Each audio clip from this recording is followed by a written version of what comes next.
ही सत्य, शिव ही सुंदर, शिव ही अनंत, शिव ही संत।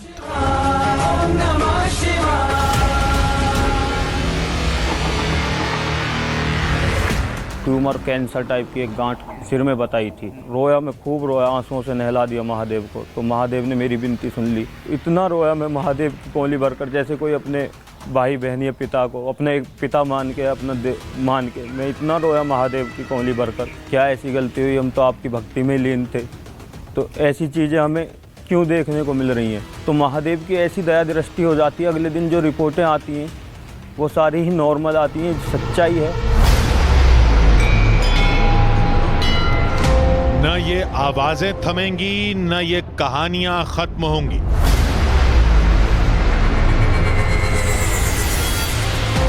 न सुनते सुनते आपका मन भरेगा। इस पूरे इलाके का चप्पा चप्पा, बच्चा बच्चा बस एक ही नाम दिन रात लेता है, महादेव शिव शंकर शंभु महादेव शिव शंकर। क्योंकि यहां चमत्कारों के सैकड़ों दावे हैं। यहाँ भगवान के शिवलिंग की स्थापना महाभारत काल से भी पहले परशुराम द्वारा स्थापित है। ये मंदिर में पानी जल चढ़ाया जाता है तो बाहर नहीं निकलता। जो भूवैज्ञानिक होते हैं वो भी आए हुए हैं यहाँ पर, उन्होंने भी खूब खोजबीन करी है, पता नहीं चल रहा। अगर आपको ये लगता है ये सिर्फ दावे हैं तो आप गलत हैं। हमसे पहले कोई आए भी होंगे अगर वैज्ञानिक, तो वो भी बस सिर्फ बाद में सारी खोजबीन करके हाथ जोड़कर माथा टेक कर चले गए। क्योंकि हमने सारी बातों की जांच की, साइंस और विश्वास के तर्क वितर्क को परखा। हमने जैसे जैसे कदम आगे बढ़ाए तो हर असंभव दावा संभव होता गया। जहरीले विषधर पालतू हो गए। एक सांप ने ऐसा लपेटा कर रखा था, उसके सब बराबर में को कांवरिया निकल लेते, उसने कुछ नहीं किया। डर नहीं लगा? कुछ नहीं, वो हमें तो पता है ना, कुछ कहेगा नहीं, भोले बाबा है। हर दावे की तस्वीर सच दिखने लगी और फिर जो नतीजे सामने आए उन्हें आप जरूर देखिएगा, क्योंकि आज के सफर में जितना रहस्य है, जितना रोमांच है, जितना चमत्कार है, उतना ही कल्याण भी है। वही शून्य है वही टिका है, क्योंकि ये कहानी उनकी है जिन्हें कहते हैं इसके भीतर बसा शिवाय कल्याणेश्वर महादेव।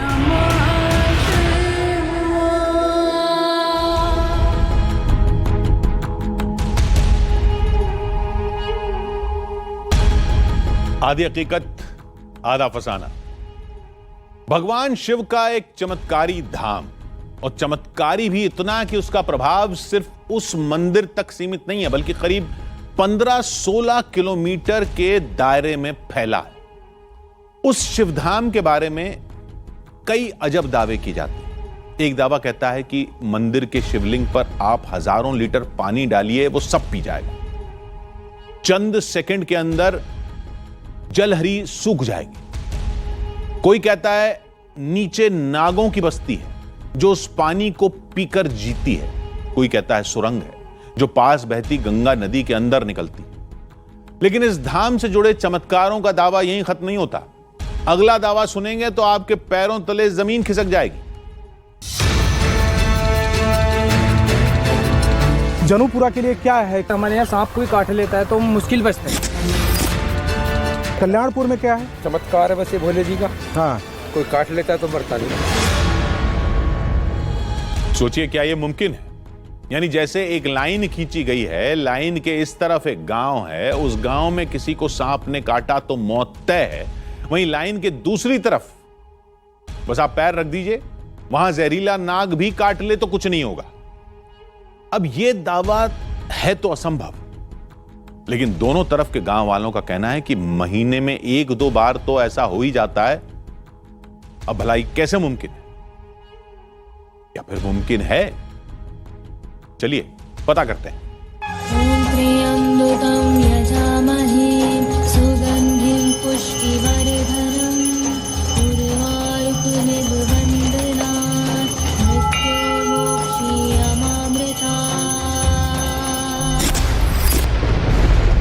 फन फैलाए नाग रास्ता रोके तो क्या करें?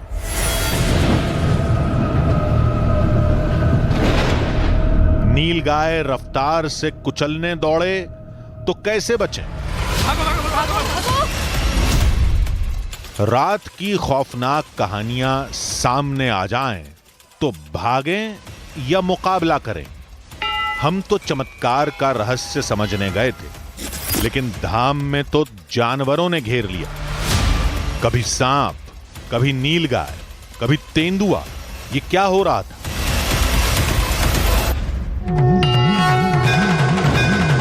लोगों ने कहा डरिए नहीं, ये दरबार भोले का है, जहां प्रकृति भी शांत हो जाती है। यकीन नहीं है तो चुपचाप सामने खड़े सांप को देख लीजिए।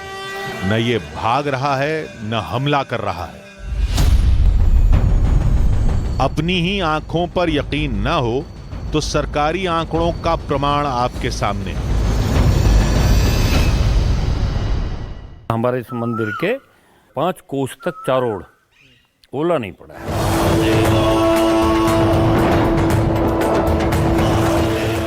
ये सारी बातें, सारे दावे इस मंदिर से जुड़े हैं।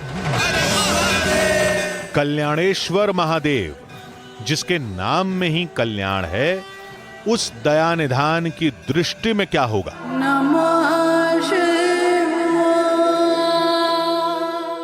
मैं तो ऐसा अनुभव किया कि दर्शन मात्र से ही कल्याण हो जाए, क्योंकि ये कल्याणेश्वर महादेव है।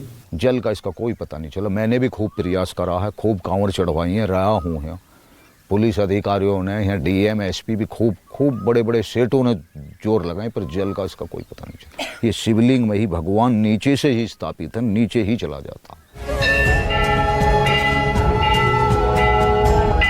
कलयुग में इसकी कथा जो भी कहे, लेकिन यहां की कहानी तो युगों पुरानी है।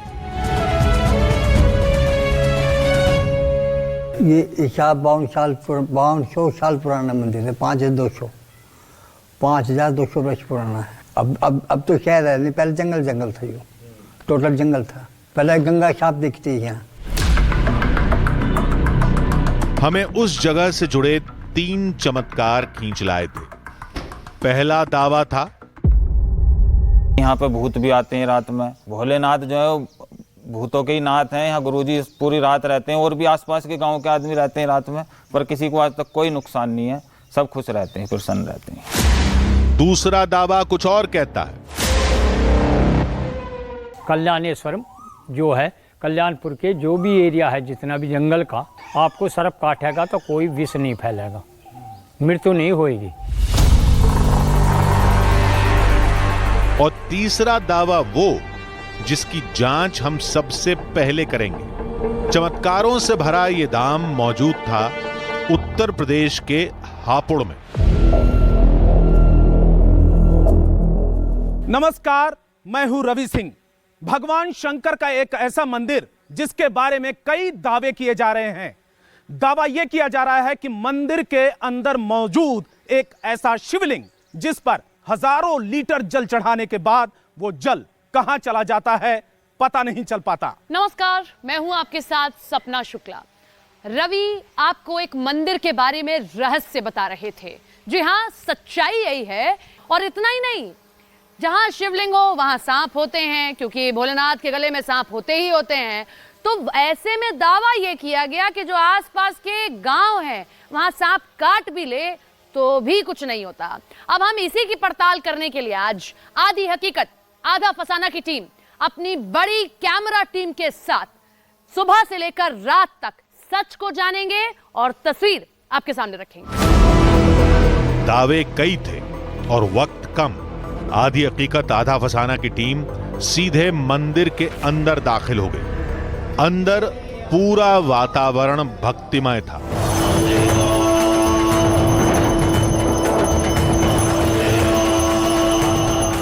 कहीं महादेव के लिए फूल तोड़ते लोग थे, कहीं यज्ञ वेदी के पास भक्ति में डूबे श्रद्धालु, कहीं ईश्वर से स्नेह मांगता एक परिवार। सब देखते समझते हम मंदिर के गर्भगृह की ओर चल दिए। तभी वहां एक अजीब बात नजर आई। ये रास्ता दिखाई दे रहा है और एक ये रास्ता दिखाई दे रहा है, ठीक है। मैं चलिए इस रास्ते से आती हूँ, आप उस रास्ते से आ रहे हैं, लेकिन इतनी चौड़ी दीवार, इतनी मोटी दीवार रवि मैंने कहीं नहीं देखी है। कितने पुराने पुराने मंदिर रहे हैं, चाहे हम महाकाल की बात कर लें, किसी और मंदिर की बात करें, इतनी मोटी दीवार की क्या जरूरत पड़ी है? ये मुझे मतलब ये समझ नहीं आ रहा है। ये भी अपने आप में रहस्य कि पानी आखिर जाता है तो ये मोटी दीवारें क्या क्या काम? क्या यहां आसपास किला था और किले के अंदर मंदिर था, इसलिए दीवार इतनी मोटी है? लेकिन इतिहास के किसी पन्ने में इस जगह किसी किले का जिक्र नहीं मिलता, न हमें रास्ते में किसी किले के कोई अवशेष दिखे थे। हम उलझन से बाहर निकलते कि तभी हमें वो दिखा जो आज तक आपने नहीं देखा होगा। इस तरीके का शिवलिंग कहीं और देखने को नहीं मिलता, क्योंकि डबल शिवलिंग है। अगर आप देखें, एक शिवलिंग ऊपर है और जो दूसरा स्ट्रक्चर है शिवलिंग का, यहां पर ऐसा लगता है कि दूसरा शिवलिंग यहां पर रखा गया है। लेकिन ये कितने साल, हजारों साल पुराना है, सैकड़ों साल पुराना है, कोई बहुत ज्यादा इसको लेकर साक्ष्य नहीं है, लेकिन तमाम कहानियां इससे जुड़ी हुई हैं। शिवलिंग की जलहरी के नीचे जमीन के अंदर एक शिवलिंग का गोलाई भरा शीर्ष दिख रहा था और ऊपर एक और शिवलिंग रखा था। यानी यहां एक नहीं, दो शिवलिंग है, एक के ऊपर एक रखे हुए। ऐसा तो हमने आज तक नहीं देखा। हमने छूकर देखा तो शिवलिंग हिलने लगा। लोगों का कहना था कि शिवलिंग हिला तो सकते हैं, लेकिन बड़े से बड़ा बाहुबली भी आज तक इसे उठा नहीं पाया। तो इसके जो शिवलिंग है वो हलने वाला शिवलिंग है, हलता है। हाँ, लेकिन उठा के देखा लोगों ने, उठता है नहीं। और उसके बाद में इस पे जो लक्की बंजारा था, उसने 1 लाख बदियों से जल चढ़ाया, क्योंकि ये विशेषता है इसकी, जल नहीं निकलता, ना कहीं मंदिर में बढ़ता, ये नहीं पता कहाँ जाता कहाँ नहीं।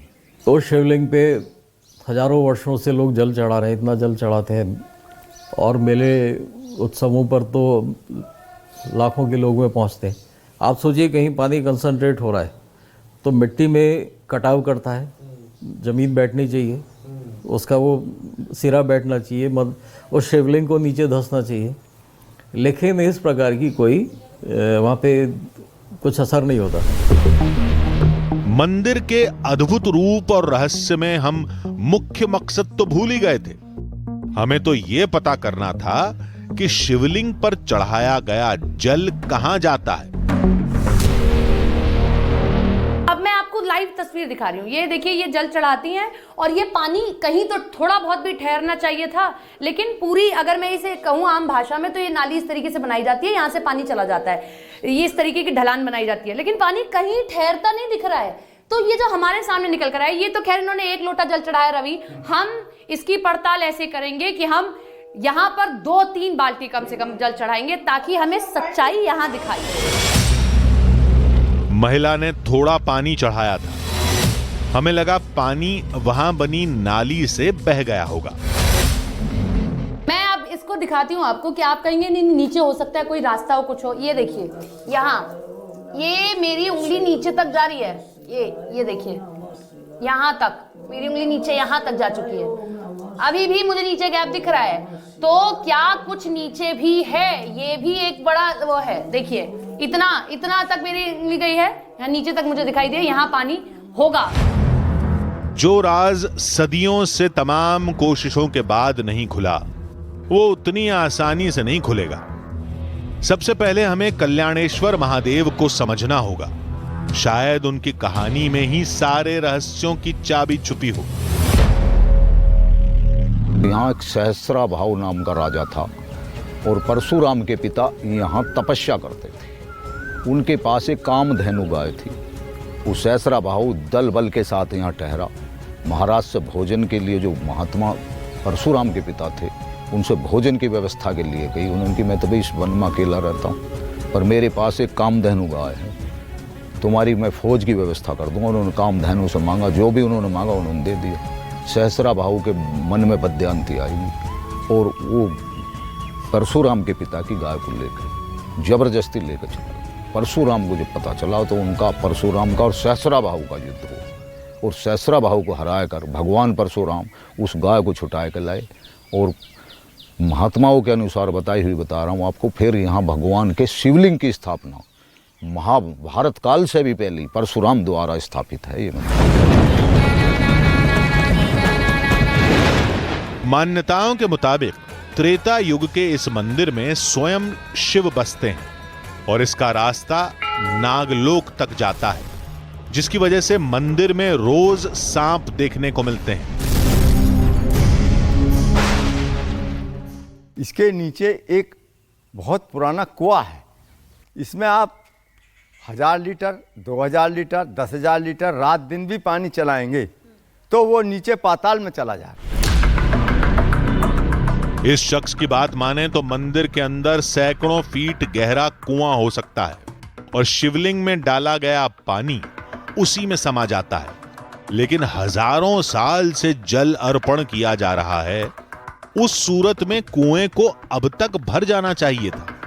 हमने कहा कि हो सकता है कि मंदिर के किसी कोने से पानी निकलता हो, किसी नाली के जरिए, और जंगल में किसी तालाब या कुंड में इकट्ठा होता हो, लेकिन लोगों ने उस बात को वहीं काट दिया। अंग्रेजों ने इसकी खुदाई कराई है, एक फुट चारोड़, 1 मीटर तक चारोड़ खुदवा के देख लिया कि कोई पाइप तो नहीं दब रहा है या कोई ऐसे कोई स्रोत तो नहीं है, कुछ पता नहीं लगा अब तक। उस समय की बात है जिस समय ये सन 75 के 80 के बीच में जब ये हमारी नहर खुद रही थी ये, तो उस समय पे जो नहर के इंजीनियर है वो यहाँ काफ़ी बहुत दिनों तक यहाँ रुके भी रहे और उन्होंने भी काफ़ी इसमें कोशिश करी कि पता तो लगे कहाँ पानी जाता था, वो लगा नहीं पाए थे। अब ये बात तो हम आंखों से देखेंगे तभी मानेंगे।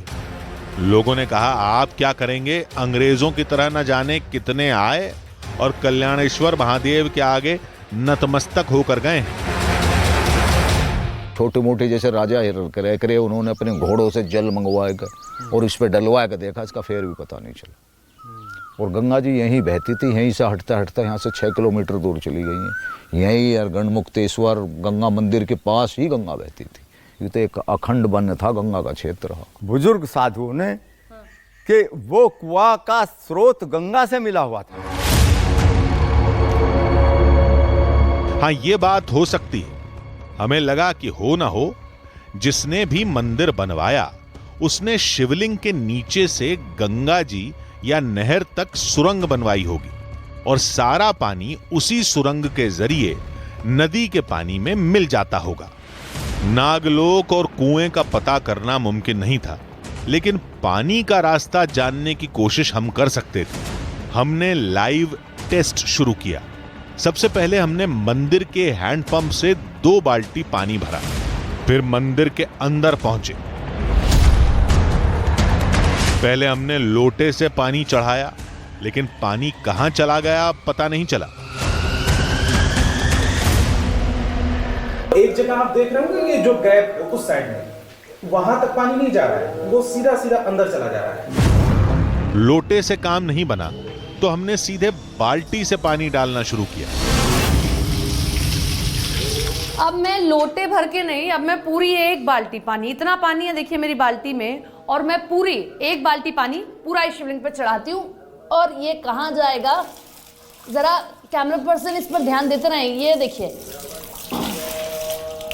कहीं पानी जमा हुआ, रवि कहीं दिख रहा है जमा होता पानी? नहीं, सब गायब हो जा रहा है पानी। हमने बाल्टी भर पानी शिवलिंग पर अर्पण कर दिया, लेकिन पानी नाली से बहकर नहीं गया, बल्कि शिवलिंग के चारों तरफ बने गड्ढे में समा गया। लेकिन गड्ढे के पानी का स्तर 1 इंच भी ऊपर नहीं उठा। हमने एक एक करके कई बाल्टी पानी डाला।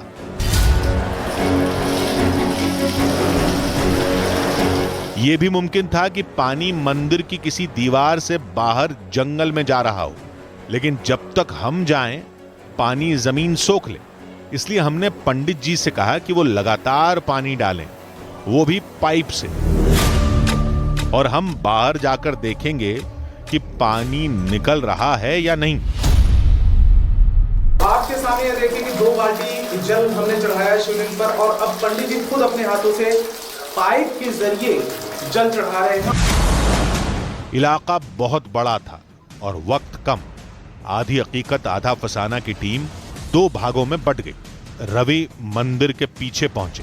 देखते हैं कि क्या यहां से पानी निकलता दिखाई देता है या नहीं। चंद मिनट, चंद सेकंड में पानी नदारत हो जा रहा है, गायब हो जा रहा है। मंदिर के बाहर की ये देखिए बाउंड्री है मंदिर की, और मंदिर की बाउंड्री के बाहर हम आ चुके हैं और ये देखने की कोशिश करते हैं, क्योंकि जो एक गैप बना है, जो एक रास्ता बना है, उसको हम पड़ताल करने की कोशिश कर रहे हैं कि आखिर में उस रास्ते के जरिए कहीं बाहर की तरफ उसका कनेक्शन तो नहीं है। हमने मंदिर की दीवारों के आसपास मौजूद हर दीवार को खंगाला। जहां भी नमी दिखी वहां जाकर जांच की। मंदिर के चारों ओर परिक्रमा लगाई, लेकिन कहीं भी पानी की एक बूंद तक नहीं दिखाई दी। मंदिर के अंदर पंडित जी अब भी पानी डाल रहे थे। अगर बाहर पानी निकलने का गुप्त रास्ता होता तो दिख जाता। उधर सपना जंगल में पानी का उद्गम तलाश रही थी। ये जो है ना मंदिर के पीछे का एरिया है, तो सोचा कि मंदिर के पीछे, लेकिन मुझे बड़ा संभल के निकलना पड़ेगा क्योंकि देखिए कांटे भी हैं। ये अब एरिया देखो, ये पूरा एरिया जंगल का एरिया है। ये जो देख रहे हो आप, ये मैं अभी जहाँ चल रही हूँ, ये वाइल्ड लाइफ का एरिया है और खेत भी हैं। जो लोग आ पाते होंगे वो आते हैं और खेती करते हैं, लेकिन ये पूरा एरिया देख लो आप, ये पूरा एरिया सारा जंगल है और सूखी मिट्टी है, सब सूखी मिट्टी है। ये देखो, नमी होनी चाहिए थी, इतना पानी है आसपास, ये सब सूखी मिट्टी है। मतलब पानी कहीं से कहीं तक जमा होता नहीं दिख रहा है, तो जाता कहाँ है? दोनों को कुछ नहीं मिला तो लौट आए। फिर मंदिर के अंदर गए और पंडित जी को रोका। बस बंद कर दो, बंद कर दो, बंद कर दो। इतना जल चढ़ाया तो माफी मांगनी बनती है, इतना परेशान किया उन्हें। हे नारायण वासुदेव, हमसे कोई गलती हो गई तो क्षमा करें। पाताल लोक वाली थ्योरी को परखा नहीं जा सकता। मंदिर या जंगल में भी कोई कुंड नहीं मिला, तो क्या मंदिर के अंदर से कोई सुरंग पास बहती गंगा नदी या फिर नहर में जाती है? इस सवाल का जवाब तो वहीं जाकर मिलेगा। आधी हकीकत आधा फसाना की टीम फिर 2 भाग में बट गई। सबसे पहले रवि नहर के पास पहुंचे और जो दिखा उसने रहस्य को और गहरा कर दिया। ये जंगल है, ये जंगल का इलाका है और बिल्कुल मंदिर से सटा हुआ है और रोड के दूसरी तरफ एक बड़ी नहर है। नहर के अंदर हम आए हैं। यहां पर हो सकता है कि हमने सोचा कि हो सकता है कि जो जल चढ़ाया जाता है वो इसका कनेक्शन इस जगह से तो नहीं है, लेकिन आप देखें इस जगह पर इस नहर की ये कंडीशन है, यहां पर धूल उड़ रही है, तो यानी कि इस जगह पर भी पानी का सुराग नहीं मिल पा रहा है। जो जल चढ़ाया जाता है वो जब वो जंगल में नहीं जा रहा है, बगल में जो बड़ी नहर है वहां पर नहीं जा रहा है, तो आखिर में जा कहां रहा है? अगर पानी यहां आता तो नमी तो दिखती, लेकिन दूर दूर तक नहर में रेत के सिवा कुछ नहीं था। देखते हैं सपना को क्या मिलता है। मैं गंगा के किनारे हूँ। गंगा किनारे दरअसल इसलिए आए हैं हम लोग क्योंकि मंदिर यहाँ से हार्डली 1.5 किलोमीटर की दूरी पर है और अक्सर ऐसा होता है जो पुराने स्टाइल के बने हुए मंदिर होते हैं उनमें जो लोग मंदिर बनवाते थे, जो 2 साल 3 साल पुराने हैं, नीचे रास्ता जो है नदी के किनारे जाया करता था। तो जब इतना पानी डाल रहे हैं, कहाँ पानी जा रहा है, यही देखने के लिए कि कहीं कोई पाइप तो नहीं है, हम लोग किनारे पर आए। लेकिन मैं यहाँ से पूरी तस्वीर आपको दिखा रही हूँ। ये देखिए, ये पूरा रास्ता, लेकिन सूखी रेत मुझे दिखाई दे रही है। कहीं तक भी मुझे कोई ऐसा पाइप या कुछ भी ऐसा नहीं दिख रहा है कि मैं आपको दिखाऊं। ये देखो, यहाँ पर भी सूखी रेत है, यहाँ पर भी अगर कुछ होता तो दिखता, लेकिन यहाँ दूर दूर तक मुझे कुछ नहीं दिख रहा है। गंगा नदी के पास भी पानी आने का कोई निशान नहीं था। सिर्फ एक संभावना थी कि शिवलिंग से पानी नदी के बीच कहीं निकलकर गंगा में मिल जाता हो, लेकिन अगर ऐसी कोई सुरंग है भी, तब भी पानी के अंदर जाकर उस स्रोत को तलाश पाना नामुमकिन काम है। आधी हकीकत आधा फसाना। शिवलिंग पर अर्पित किए जाने वाले जल का रहस्य नहीं सुलझा, लेकिन अब तक शांत रहे मंदिर में अचानक हलचल तेज हो गई। हमारी एक टीम गांव से जुड़ा रहस्य सुलझाने गई थी। उसका रास्ता एक सांप ने रोक लिया। उसी वक्त दूसरी टीम मंदिर में थी। उनके सामने भी एक नाग फन फैलाकर खड़ा हो गया। हमने जगह बदली, जंगल की तरफ गए तो वहां नीलगाय ने जानलेवा हमला कर दिया। गांव वालों ने कहा कि आपने कल्याणेश्वर में जांच की, जिसके लिए माफी मांगी तो महादेव ने माफ कर दिया। लेकिन शिव के गणों को यह मंजूर नहीं हुआ। हमने उनकी बातों को हवा में उड़ा दिया। लेकिन फिर जो हुआ, उसने कल्याणेश्वर महादेव की हर कहानी का रहस्य खोल दिया।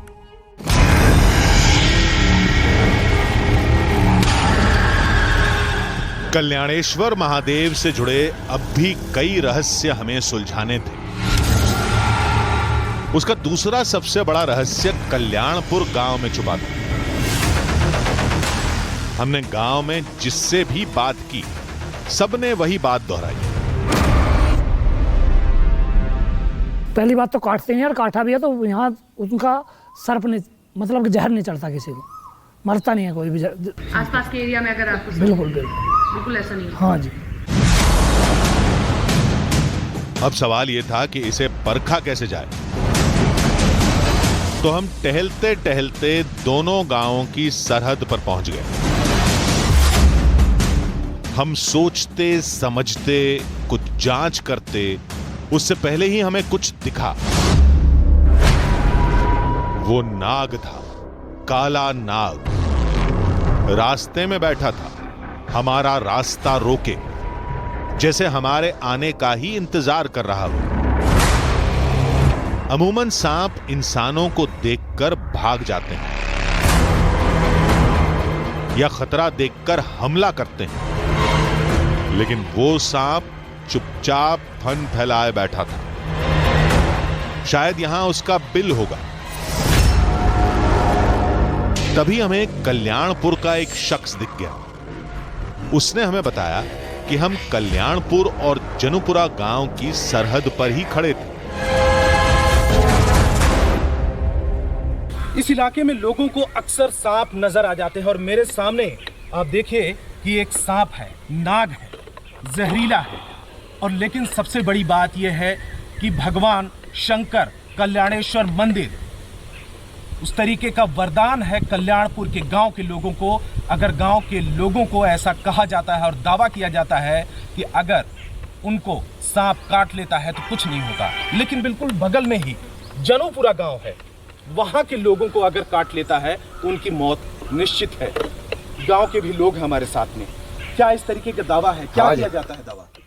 जो मतलब कल्याणपुर सांप काट लेता है तो मरता नहीं है बिल्कुल भी। जो पास में गांव जनुपुरा पास में बिल्कुल सटा हुआ, यही सांप अगर काट लेता है तो मर जाता है जनुपुरा गांव का आदमी।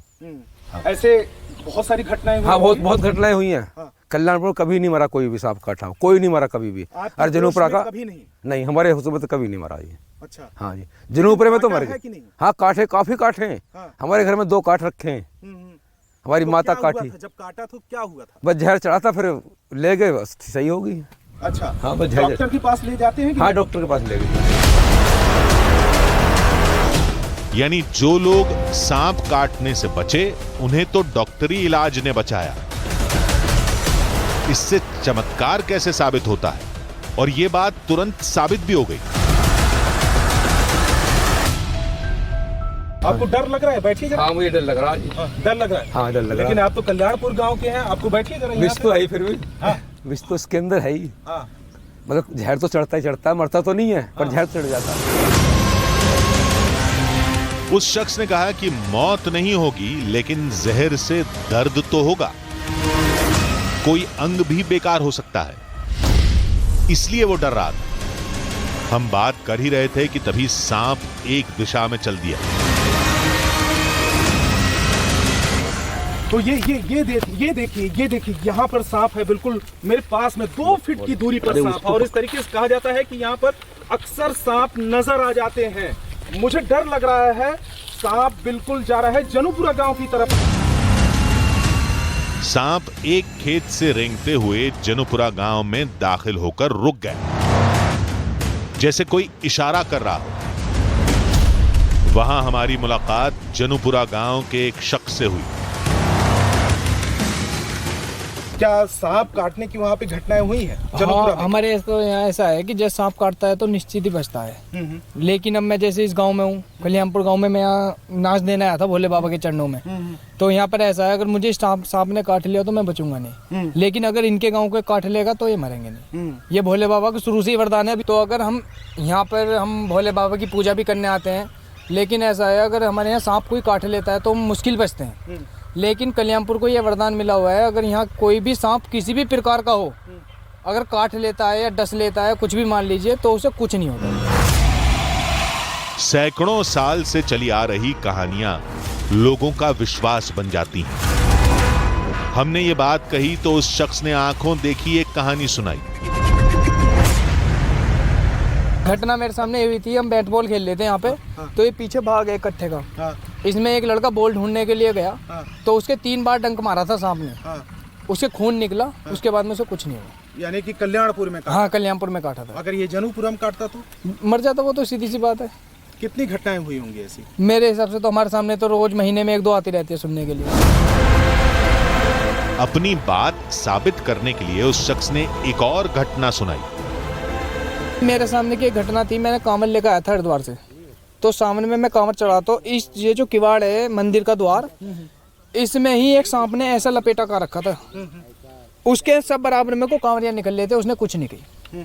वो तो ऐसी कैसी रहा। डर नहीं लगा? कुछ नहीं, वो हमें तो पता है ना, कुछ कहेगा नहीं, भोले बाबा हैं, हम डरते नहीं है। हमें लगा कि आस्थावान इंसान हर घटना में चमत्कार देखता है, लेकिन तभी मंदिर में मौजूद आधी हकीकत आधा फसाना की टीम के साथ कुछ हुआ, कुछ ऐसा जिसने लोगों के दावे को ठोस रूप दे दिया। वो दावा जो ये कहता है कि कल्याणेश्वर महादेव के पास विषधर भी अपना स्वभाव भूल जाता है। बहुत दावे किए जा रहे थे, लेकिन एक दावे में से जो मैं दावा देख रही हूँ, मैं डर रही हूँ, और डर लगना लाजमी भी है, क्योंकि इससे पहले मैंने तो कभी सांप नहीं देखा, और आज दिख रहा है और ऐसे सामने है। मेरी हिम्मत भी नहीं हो रही है कि मैं यहाँ बैठ भी पाऊँ। और जो लोग कह रहे थे कि आसपास जंगल है, बच कर रहिएगा, यहाँ सांप हैं, और जो आसपास के गांव हैं, लोग तो ये तक कहते हैं कि ये जो सांप आप देख रहे हैं, मतलब मुझे तो अभी भी डर लग रहा है। ऐसा लग रहा है मान लो वो मेरी तरफ देख रहा है। मैं देखिए, मैं बोल भी नहीं पा रही हूँ। अभी से पहले मैं आपको कितनी जानकारी दे रही थी, लेकिन अब मैं बोल भी नहीं पा रही हूँ, क्योंकि मैंने कभी ना तो पहले सांप देखा, और वो भी इतनी नज़दीक से तो कभी नहीं देखा था। लेकिन लोग जो यहाँ के हैं वो यही कह रहे हैं, आसपास जो लोग बैठे हैं, कि डरने की ज़रूरत नहीं है, वो कुछ नहीं कहेगा, वो काटेगा नहीं। लेकिन अब रवि दरअसल एक गाँव में गए हैं, वो आपको बताएंगे कि कैसे वहाँ के लोग ये कह रहे हैं कि सांप रोज़ दिखते हैं, काटते हैं, लेकिन उनको कुछ नहीं होता है। लेकिन फिलहाल मैं जो देख रही हूँ वो वाकई डरावना है। मतलब ये हैरान भी करता है कि मंदिर थोड़ी सी दूरी पर है, लगभग 10 मीटर की दूरी होगी मंदिर है, और यहाँ सांप दिख गया है। वो किसी को कुछ नहीं कह रहा है, कह मुझे भी नहीं रहा है, लेकिन क्योंकि हम तो नहीं देखते कभी भी इतना नज़दीक से, तो जाहिर तौर पर डर तो लगेगा ही।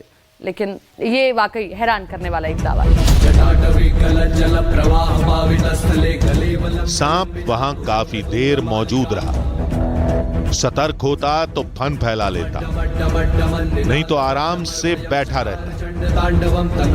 आसपास से लोग निकलते रहे, सफाई होती रही,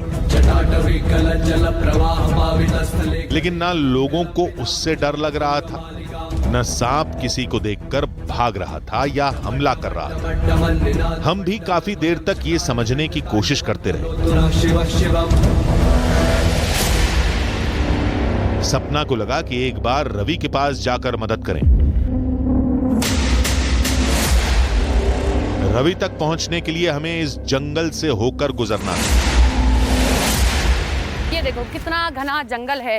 कहने को तो लोग यहाँ कहते हैं कि ये आता है वो आता है, लेकिन हमें कुछ ऐसा दिखा नहीं। लेकिन जंगल देखकर आप अंदाजा लगा सकते हो, ये सूखे सूखे पत्ते, ये बड़े बड़े पेड़, ये घना जंगल। दूसरा, लोग कहते हैं कि अजगर भी रहता है, तो क्योंकि अजगर पेड़ भी चढ़ लेता है, तो क्या इन पेड़ पर तो नहीं है? डर तो हमें लगा, लेकिन अभी हमें ऐसा कुछ नहीं दिखा। एक सांप हमें मंदिर के प्रांगण में जरूर दिखा था, लेकिन इस जंगल को देखकर लग रहा है कि वाकई यहाँ जंगली जानवर होंगे, उनसे सावधान रहने की जरूरत है। जैसे कहने भर की देर थी, खतरा तुरंत हमारे सामने आकर खड़ा हो गया। वो ये क्या है? नीला भी जा रहा है भैया, तो भी मार देगा तो क्या? कैसे मार देगा तुम? इतने सारे हैं। वो नीलगाय थी। अमूमन नीलगाय हमला नहीं करती, लेकिन नर ज्यादा आक्रामक होता है। कुछ समय पहले एक ऐसा वीडियो भी आया था जिसमें एक किसान को नीलगाय ने कुचल कर मार दिया था। इसलिए हमने बेहद सावधानी से आगे बढ़ना शुरू किया। दिख रहा है? थोड़ा सा आगे चलें क्या? आओ, ये देखो, कुछ तो है। मैं कह रही थी ना, जंगल है, कुछ दिखेगा। ये देखो, दूर से ही रहना, दूर से दिखाना। ये देखो, ये देखो, दो, एक नहीं, दो हैं। ये क्या है? दूर से देखने में नहीं पता चल पा रहा है, लेकिन ये हमें भी मार सकते हैं जिस तरीके से, जिस रफ्तार से ये भाग रहे हैं। थोड़ा सा आगे, ये उधर निकल गए।